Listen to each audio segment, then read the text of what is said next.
We mentioned this matchup. It's entertaining on the field, but it's also entertaining on the sidelines. Here's why.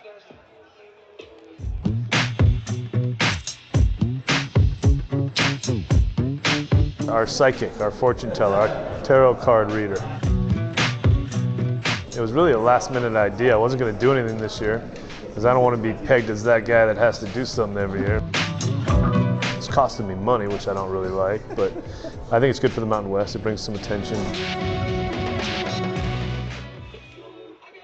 So that is your sample size of what it's like to hang out with Hawaii head football coach Nick Rolovich at Mountain West Media Days. He has made a habit of this. You can see that right there. He brought a palm reader with him to Mountain West Media Days. In years past, he brought a Britney Spears lookalike. Yes. He has a habit of somehow turning heads. Yeah. Every year he shows up at Mountain West Media Days. He joked that it's costing him money, and now people expect him to do it.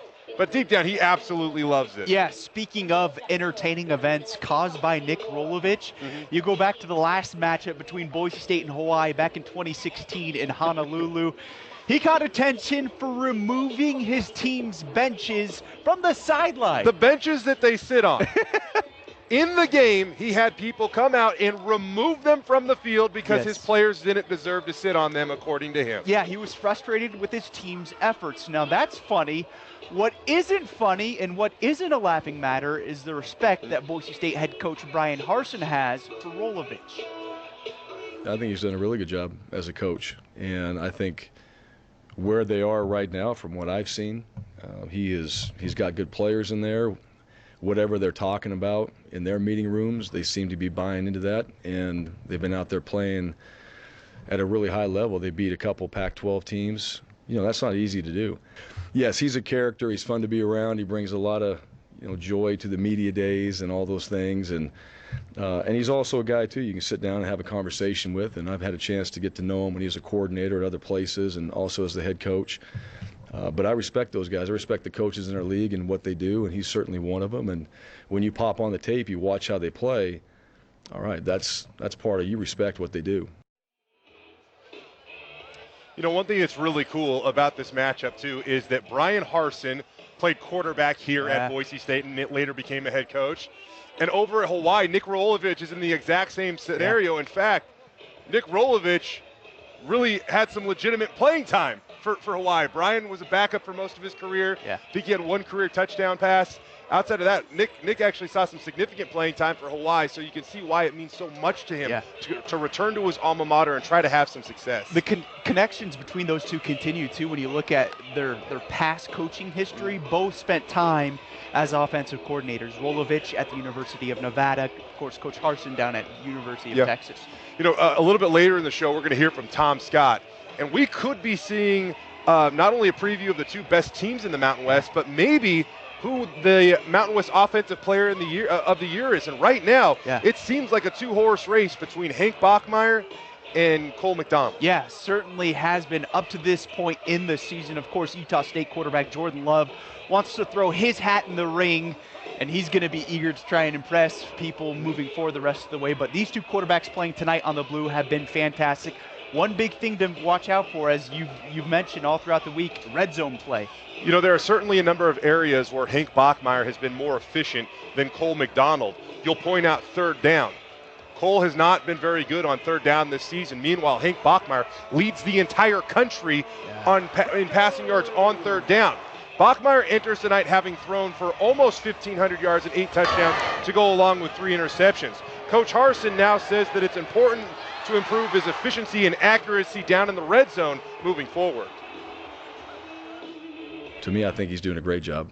I really do. I think he's been preparing himself every week a little bit better, seeing a few more things, providing more ideas, which is what you want. I mean, that's the progression.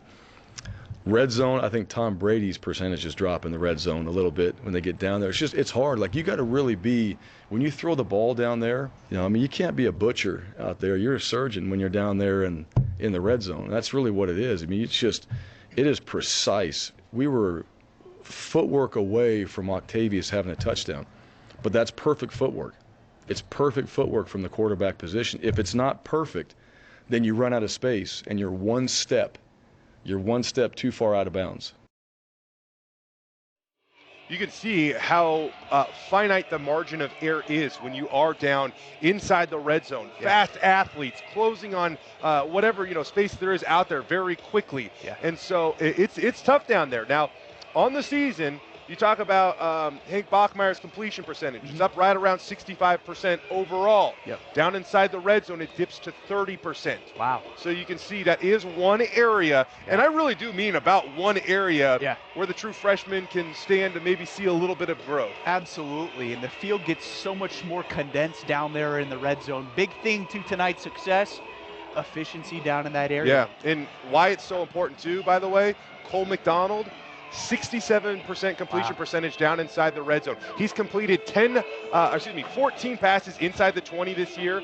10 of them have gone for touchdowns. Yep. Cole's going to get his inside the red zone, so Hank needs to make sure he can counter that. We're going to update you right now on our vote, asking you to chime in on Boise State's uniforms. You can see it's hovering right around a 3, just dipping below 3 on a scale of 1 to 5. A little too high for my liking. Personally, I'm still adamant. I'm set in stone at the 1.4 for me from the Will Hall approval rating tonight. I mean, like, in all honesty, everybody loves uniforms. It doesn't matter what they run out there. So the fact that we're hovering around a 3 kind of speaks for itself. Yeah, absolutely. All right, there's your live look at the Boise State football team warming up prior to kickoff against Hawaii. We are just getting started here live from Albertson Stadium, the Bronco Roundup Game Day Show. We'll be right back after a short break.